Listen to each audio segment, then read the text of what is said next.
This is the Jayhawker Podcast, presented by the University of Kansas Health System. Welcome to another edition of the Jayhawker Podcast, the Kansas Relays edition of the Jayhawker Podcast. Podcast brought to you by the University of Kansas Health System, Xfinity, and Black & Veatch. I am Greg Gurley along with Wayne Simeon. We're going to be joined by Devin Loudermilk, high jumper extraordinaire. Got a little bit, another spot to climb at the Big 12s. He's having a hell of a year and getting ready for the Kansas Relays. So I don't think we should wait, Wayne, and just let's let Devin in. Obviously on his way to practice in his car. Never ceases, does it? Practice, Nope. practice. Welcome to the Jayhawker Podcast. Thank you for having me. You know, we just talked, and as I was kind of looking you up, first thing I noticed, as we'll get to track later, was your basketball highlights. I mean, talk about, obviously a very gifted athlete, but before we get into high jump, let's hear a little bit about your basketball career. So I thought I was going to be a basketball player in college. So that was like my main sport growing up. I did basketball, I did football. So I always thought I was going to play basketball growing up. I was on a bunch of AAU teams, played for my high school since I was a freshman. And then I think it was like junior or senior year, I high jumped like 6'10" or 6'11", and some coaches started texting me like, hey, do you want to do high jump in college? And I think I then realized, after Hayes had called me, I realized that that's probably what I wanted to do in college instead of basketball. Well, I won't say you made the right choice because I still think you could play, but so far it's been the right choice. Thank you. Yeah. I mean, it's been nice. I kind of miss hooping, but I love high jump. It's getting to a point where I actually am not jumping like a basketball player anymore. I'm jumping like a high jumper now. And that'll keep us from inviting you to late night to win the dunk contest there, because we don't want you to regress back into that jumping like a basketball player, because you got some incredible things ahead of you. Many of those things that you've already accomplished, holding the school record, indoor Big 12 champion. Of course, we're in the outdoor season. One of the things I really appreciated about you prior to this is your story, because you actually spoke at the all-staff meeting for Kansas Athletics, just sharing in front of 500 employees, coaches, administrators, support staff, in what it means for a kid like you, again, from Howard, Kansas, to be a Jayhawk. I thought that was such a compelling and sincere, heartfelt story. Why don't you share a little bit of that with the Jayhawk Nation in terms of what it means for you to be a Jayhawk and this opportunity that you have here as a track and field athlete? Yeah, so, I mean, since I was born, I've been a Jayhawk fan. I mean, we've watched KU football, KU basketball, KU everything since I was born. So, you know, I've been a Jayhawk since I was a little kid. So I've always dreamt. I knew I was going to come to KU. I knew I was going to be an athlete at KU. I didn't know what uniform I was going to be wearing, though. So, you know, to be here and to be a school record holder, it means a lot to me. And just have that Jayhawk across my chest, it's always just, every day I'm just grateful to see that, and to, you know, come into practice and be a part of a team that I thought I was going to be a part of when I was growing up. You know how I know you're an incredible athlete is that, Wayne, he said, I knew I was coming to KU. I just didn't know what uniform I was going to wear. How about that? Like, I don't know, basketball, football, Big 12 champ and track. I mean, ridiculous. So it's such a cool deal. And I'll give you credit, man. I don't know how Wayne would have been or me, but standing up in front of 500 people at an all-staff meeting and talking like you did takes, you know, a lot of confidence and guts. And I tell you what, you were fantastic. And that's really saying something for you're 19, 20 years old to be able to do that. So kudos to you. Thank you. Thank you. You scroll, tap, swipe, text, call, and do a lot more on your phone. None of us can fathom life without all the world's knowledge in our pocket. We use phones for just about everything. But when it comes to doing the bigger things, like streaming, gaming, and working, you shouldn't be limited to just your phone screen or mobile plan. You see, millions of Americans don't have home internet. They're forced to do everything on their phone or through their mobile service via a hotspot. Or they go to public spaces and use unsecure Wi-Fi, which can be problematic when dealing with personal or sensitive information. You deserve reliable home internet that fits your life and your budget. And right now, Internet Essentials Plus from Xfinity is free through the Affordable Connectivity Program. Get unlimited data and equipment included with no annual contract. Go to xfinity.com/free to see if you qualify. Restrictions apply. After program participation ends, Comcast standard charges, taxes, and fees apply. May not be combined with other offers. And tell us a little about growing up in Howard, Kansas. Again, a lot of people might not be familiar with it. Man, I love Kansas, lifetime Kansan. And even when you mentioned it, that in West Elk High School, never heard of it before. And the reality of a big time athlete coming out of a small town. I just think those are such cool stories. Tell us about your hometown. So Howard has about 600 people in it. And every class at West Elk probably has about an average of 22 people in it. So my high school actually consists of 5 or 6 smaller towns around Howard that go into one school. So if it was just Howard, we'd have like maybe 4 or 5 people in each class, which is insane. But growing up, I never really had like seen a D1 athlete before. I didn't even know what a D1 athlete was. I was kind of like, I'd watch college basketball. I didn't know what it took to get there. But then my brother, he had played football. He's pretty big. He's 6'7", 300 pounds. So he started getting interest for basketball. And then I think he got his first offer for football from Wyoming.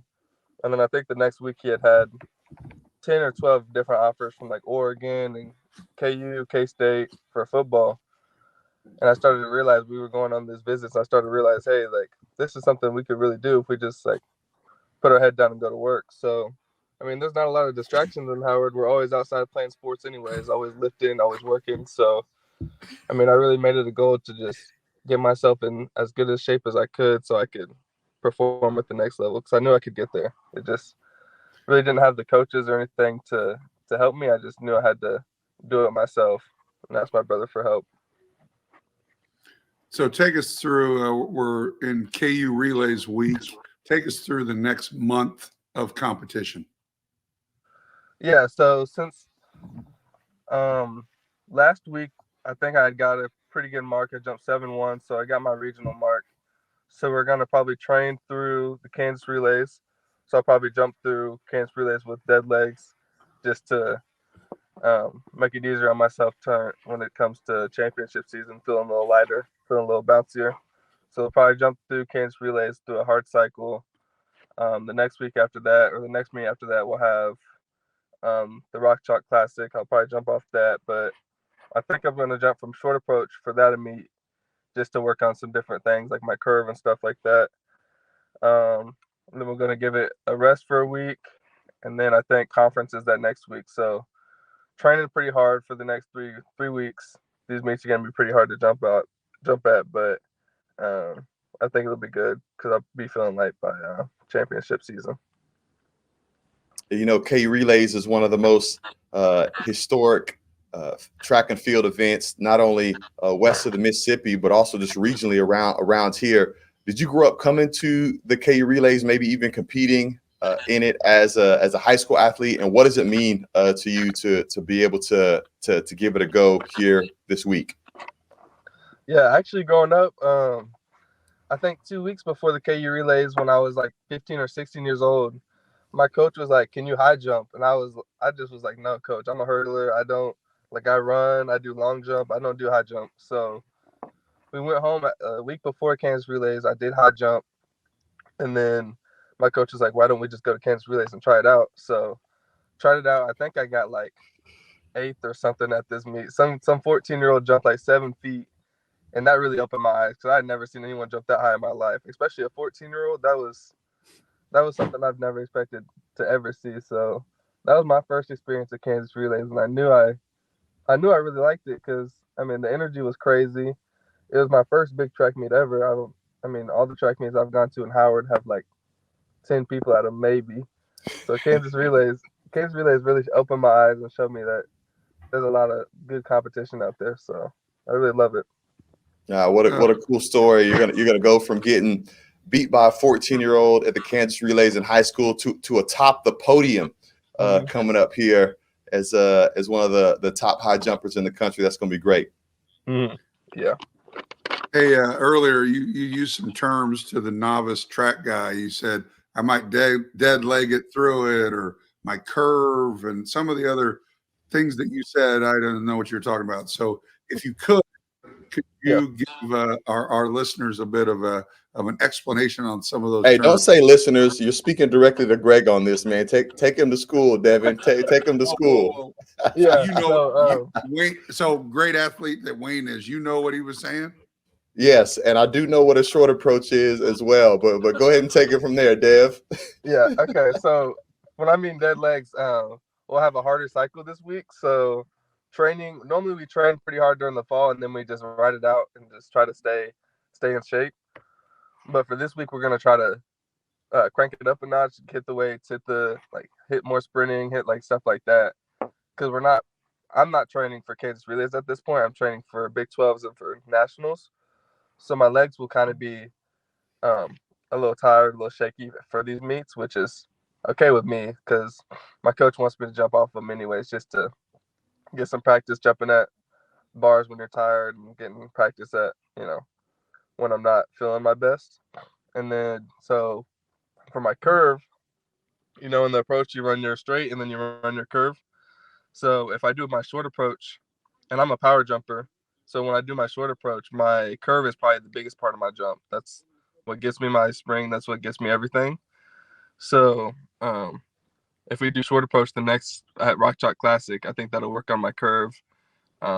So when I do my full approach at Big 12s, it'll be easier. It'll be a nice transition, and it'll be just smoother to jump off of. So take that, Wayne. There's going to be hundreds of thousands of listeners that are going to be like, thank you, Greg, for asking Devin to explain that, because not everyone's as knowledgeable as you, Wayne, I guess. Hey, I want to stay on the technical theme because there's a phenomenon in sports that I think crosses all sports, where certain athletes just know that as soon as they execute their movement, they know that it's good. So for example, there are times when as soon as the ball leaves Johnny Furphy's fingertips, he knows it's in. Where as soon as the ball spirals off of Jalen Daniels' hands, he knows it's going to be a touchdown. As soon as a club, and Greg, you know this one, whatever, Cecil Blyle's club face, strikes a golf ball, man, it's a good. Does that phenomenon exist in high jump? Do you know, like, man, my approach, my curve, as soon as my feet leave the ground, oh man, I could do something special here. This could be a PR or maybe another school record. Oh yeah, at Big 12s this year at indoor, I think it happened almost every jump. It's kind of in between your curve and your straight, so it's like my third or fourth step is called a crossover step.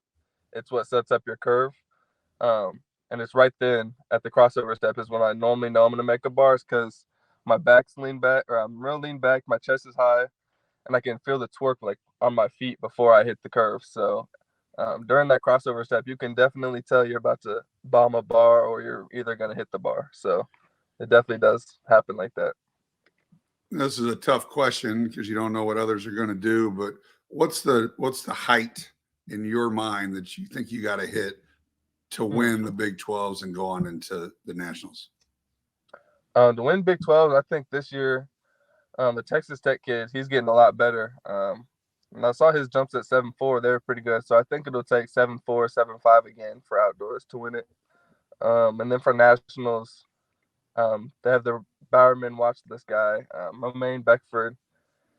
He's already qualified for the Olympics for his country. So I think it'll take 7.6 or 7.7 to win Nationals this year.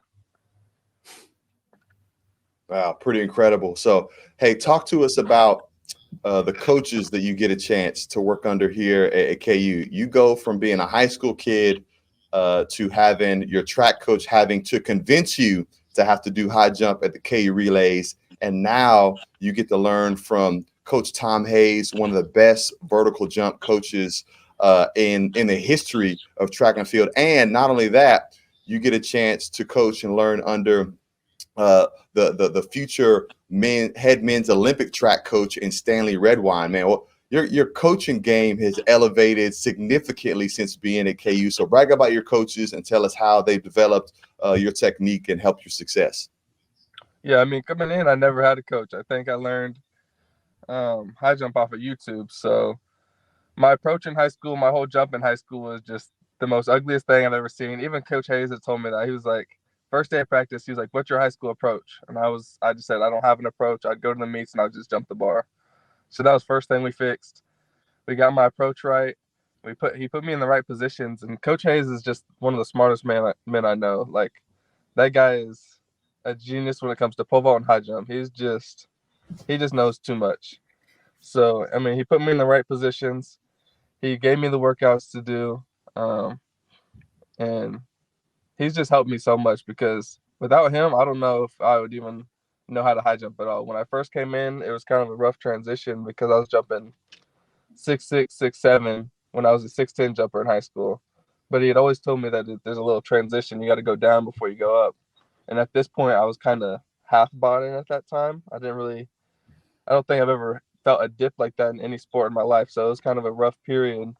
And he was like, just trust it. Just trust it. Like, one day you're going to feel it. You're going to feel a good jump. And then it's going to be good from there. Like, you're going to clear 7 foot for the first time. And then you're not going to miss it again. And I just trusted it and trusted it. And then finally, my sophomore year, I jumped 7 for the first time ever at practice. And then that whole year, I never missed it again. So just having a coach like Hayes, who has so much trust in somebody like me, like just an athlete like me who's never really high jumped before, it's just nice to have. And it's like a relaxing feeling to know that he's on my side and that red wine's on my side, and that these two coaches can come together and really like put a good workout plan for like groups like us to go and succeed at the Kansas relays and at the championship level. Well, our guest today has been Devin Loudermilk. Great high jumpers. Got a big week ahead. Got a big month ahead. You were fantastic. In-state kid, all-around athlete. Like we said earlier, didn't know what sport he was going to play in college. Not in high school, but in college. So, hey, man, I appreciate your time. I know your college student athletes are always on the run. There you are in your car heading out to Rock Chalk Park to get some work in before the Kansas relays later this week. I appreciate your time. Wish you nothing but the best. And to everybody out there listening and watching, check it out. Kansas relays next weekend starts out at Rock Chalk Park, and it's a blast. It's one of the most storied events in all of our country. Used to be obviously at Memorial Stadium, but now at Rock Chalk Park, one of the nicest facilities in the country. And Devin can attest to that, as he's been all around, and he gets the great fortune of being able to compete in a fantastic facility. So appreciate your time here on the Jayhawk podcast. Thanks. Thank you for having me. Well, this is that was fun. Great kid. And like I mentioned before, speaking like that, I don't know, how would you have been when you were 19 years old and Bob Frederick said, "Wayne, I want you to speak at the all-staff meeting, talk about your journey, talk about your childhood." How would you have done? I would have respectfully declined for sure. And just to see Devin be able to step up and to share that story, a story that even got better, even as he gave us a deeper glimpse into his time here at KU. I look forward to seeing what it's going to be beyond. But gosh, I love the dynamics that he described in that relationship with Coach Hayes, and just trusting him and actually getting worse before you get better, and trusting a coach, trusting their expertise, trusting their technique. And, I can't help but think it might have been to Devin's advantage to coming in and not having gotten a whole lot of, top level coaching, because he didn't have to really unlearn much. He came in as a blank and a clean slate, and Coach Hayes and Coach Stanley Redwine got a chance to help, craft and shape his skill and ability up to what it is today, and of course what it's going to continue to grow into as it's an Olympic year. It's fun to be able to tap in and peer into track and field, not only in light of the Kansas relays, but in light of it being an Olympic year as well. Well, I'm sure Coach Hayes was like, "Hey, this dude is raw, doesn't really know what he's doing, and he's jumping incredible heights at a small school without all the resources." And him saying, he goes, "Yeah, they told me to go run track. I went out and I jumped, and I was pretty good at it. And like, then you start to get that coaching, one of the best in the country, if not the best. And I mean, star written all over him. Second in the Big 12 last year. Obviously, wants that next step up to be on top of that podium and then move on from there. So a really cool story. And we love, you and I both being Kansas kids, love highlighting Kansas kids. Not that we won't do it for out-of-state kids, but even a cooler story that it's, you know, he said if it wasn't for the surrounding towns, he would have had 4 or 5 kids in his graduating class. So you and I can't fathom that because we had, I don't know, I had 500 or so, you probably in the same neighborhood. And it's, you know, you don't even know everybody, but 4. But what a well-adjusted kid, great speaker. And it was really fun to have him on. Yeah, and a cool dynamic also just with he and his big bro, who's an NFL vet now. And, you know, it's funny, you think about the body types, you know, his brother's on the O-line, D-line. I forget. He's certainly in the trenches, 6'7", over 300 pounds. And Devin doesn't quite have that frame, doesn't need that frame when you're trying to elevate over bars, over 7 feet tall. But, you know, such a cool story and dynamics and facets at every turn. Devin kind of undersells some things, like how good of an athlete he is and was in all sports. And then he says, yeah, my brother was pretty big. And then he goes, he was 6'7", 300 pounds. I was like, oh, yeah, that's pretty big. And then the offers started coming. So cool story, cool family. Kansas relays this weekend. Check it out. It's a lot of fun. I mean, when you talk to track athletes all over the country that are of our age or older growing up, the Kansas relays was it. I mean, my first KU sporting event ever. My first KU sporting event ever. One of the things that made me fall in love with this place. So I'm endeared to that event for sure. Yeah, check it out at Rock Chalk Park this upcoming weekend. It's going to be a blast. Going to see some unbelievable athletes in all different events. So check it out. A lot going on.